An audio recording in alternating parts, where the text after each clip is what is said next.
আগামীকাল থেকেই সারা ভারতবর্ষ জুড়ে পাঁচটি নতুন নিয়ম জারি হচ্ছে।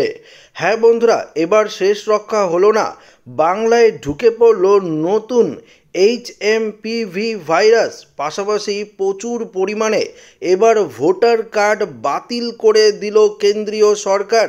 পাশাপাশি 7 দিনের মধ্যে যদি আপনারা এই কাজটি না করেন তাহলে আপনাদের সিম কার্ডও বাতিল হয়ে যেতে পারে।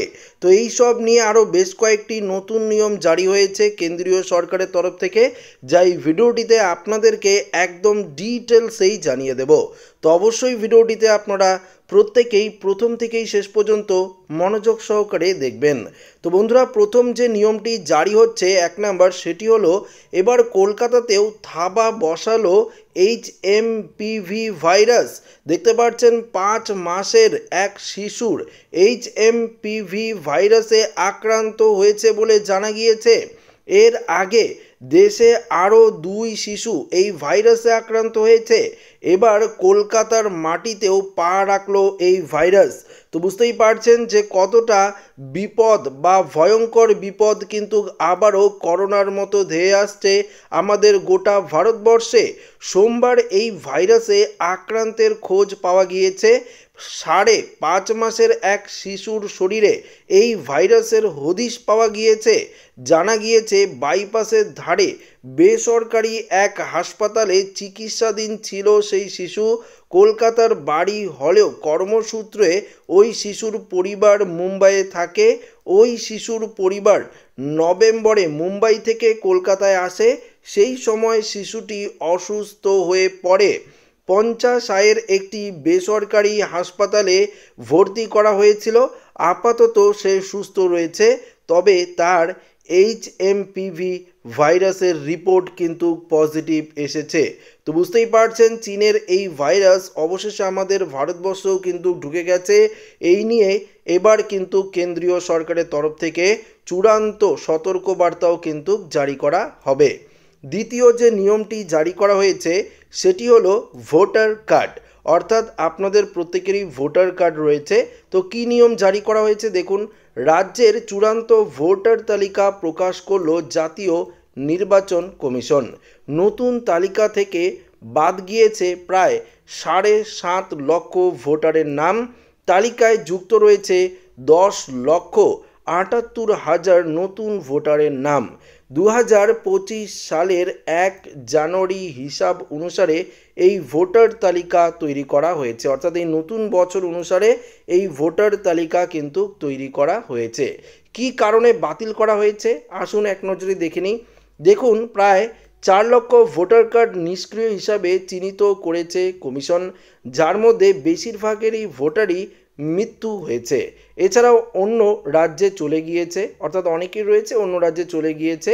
এমন প্রায় 3 লক্ষ ভোটারের নাম তালিকা থেকে বাদ গিয়েছে।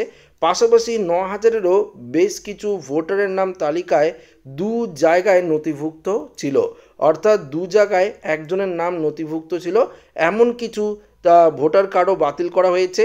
এছাড়াও বাংলাদেশ থেকে বহু বাংলাদেশি এ রাজ্যে ঢুকে ভুয়ো যে ভোটার কার্ড রয়েছে, অর্থাৎ ফেক ভোটার আইডি কার্ড বানিয়েছে, সেই সমস্ত ভোটার কার্ডও কিন্তু বাতিল করা হয়েছে নির্বাচন কমিশনারের তরফ থেকে।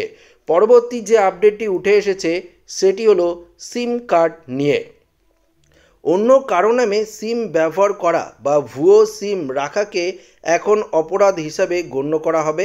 একাধিক সিম থাকা গ্রাহকদের সতর্ক করে দেওয়া হয়েছে যাতে তারা অবৈধভাবে ব্যবহৃত সিমগুলো দ্রুত বৈধ করতে পারেন। হারিয়ে যাওয়া সিম কার্ডের ক্ষেত্রে দ্রুত অভিযোগ দায়ের করতে হবে। অভিযোগ না করলে ব্যবস্থা গ্রহণ করা হবে। 2025 সাল থেকে সরকার সন্দেহজনক ভুয়ো সিম ব্যবহারকারীদের নোটিশ পাঠাবে। নোটিশ পাওয়ার পর 7 দিনের মধ্যে বৈধতা প্রমাণ করতে না পারলে সেই সিম কার্ডটি বাতিল হয়ে যাবে। তো বুঝতেই পারছেন, ভুয়ো সিম কার্ড, অর্থাৎ আপনাদের নামে যদি নিজের নামে সিম কার্ড না থাকে তাহলে কিন্তু সেই ধরনের সিম কার্ড এবার কিন্তু বাতিল করে দিতে পারে সরকারের তরফ থেকে বা ট্রাইয়ের তরফ থেকে। পরবর্তী যে গুরুত্বপূর্ণ আপডেটটি উঠে এসেছে সেটি দেখুন কি বলেছে। এবার দানপত্র করে ছেলে মেয়ের নামে সম্পত্তি লিখে দেওয়ার পর যদি শর্ত অনুসারে সেই সন্তান মা বাবার দেখভাল না করে তাহলে মহকুমা শাসক কিংবা সংশ্লিষ্ট ট্রাইব্যুনাল দানপত্র বাতিল করে দিতে পারে। এই প্রসঙ্গে হাইকোর্টের আইনজীবী পার্থ সারথী সেনগুপ্ত মন্তব্য করেন।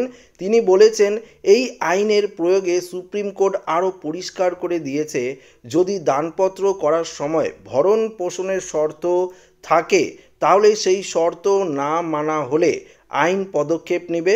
তাই এবার থেকে বাবা মায়ের ভরণ পোষণের দায়িত্ব না নিলে হাতছাড়া হবে সম্পত্তি, প্রকাশ্যে করা আইনি পদক্ষেপও কিন্তু নেওয়া হবে।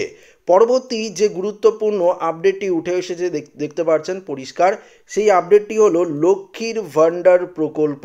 অর্থাৎ এই নতুন বছরে এখনও পর্যন্ত অনেকেই রয়েছেন যাদের এই লক্ষ্মীর ভাণ্ডার প্রকল্পের টাকা ঢোকেনি। তারা আগামীকাল এই প্রকল্পের টাকা অনেকের ব্যাংক অ্যাকাউন্টে ঢুকে যাবে। যদি ব্যাংকে না ঢুকে তাহলে অবশ্যই আপনাদের ব্যাংকে গিয়ে কেওয়াইসি আপডেট রয়েছে কিনা নতুন বছরে সেটি আপনারা একবার চেক করবেন। এবং এছাড়া যাদের জয়েন্ট ব্যাংক অ্যাকাউন্ট রয়েছে এবার থেকে কিন্তু সেই ধরনের অ্যাকাউন্টেও এই প্রকল্পের টাকা ঢুকবে না। পাশাপাশি যাদের দুটি ব্যাংক অ্যাকাউন্ট রয়েছে, অর্থাৎ একজন ব্যক্তির নামে দুটি ব্যাংক অ্যাকাউন্ট রয়েছে, সেই সমস্ত ব্যক্তির ক্ষেত্রেও কিন্তু এই প্রকল্পের টাকা ঢুকতে সমস্যা হতে পারে।